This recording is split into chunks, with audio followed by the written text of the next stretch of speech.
Sisters and brothers, thanks everyone for being here. We're from the organization March Forward. We are here to say to all those serving in the Army and the Marines and the Air Force and the Navy that you have the absolute right to refuse to take part in these criminal wars, and that's a right that all of you should exercise. You have no reason to go put your life on the line and kill and die for profit. We've been to Iraq, we've been to Afghanistan, and we know what these wars are really about. And we joined the military for many reasons. Because we need a college education, because we need a job, because we need health care. And then we joined the military, and they tell us that our enemies are poor people in caves in Afghanistan, or poor people in the deserts of Iraq. But we've been to those countries, and we know that our enemies are not other poor people abroad. Our enemies are the people that laid us off from our jobs, that denied us health care, that make it impossible to get an education. Our enemies are not in the poorest countries on the planet, but right here in the richest one. The occupations of Iraq and Afghanistan alone are costing over $700 million every single day.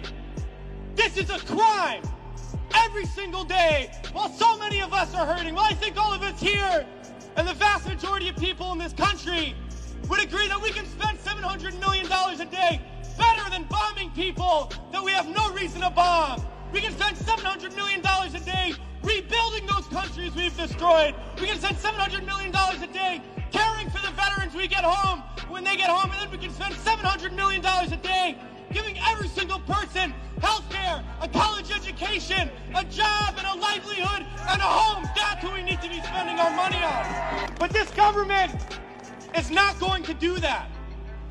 They're not going to use the money in that way. They're not going to end the wars.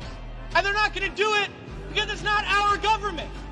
It's their government. It's the government of the rich. It's the government of Wall Street, of the oil giants, of the defense contractors. It's their government, and the only language that they understand is shutting down business as usual. And that's what we're doing here today, and we're going to continue to do until these wars are over.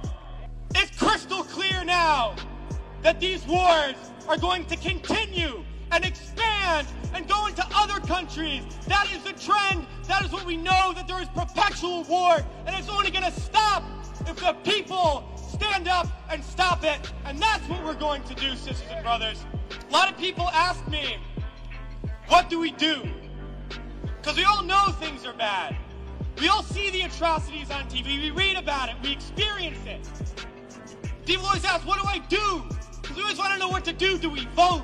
Do we support a politician? Do we join an organization? What do we do? Well, I'll tell you what we do. It's simple. We fight.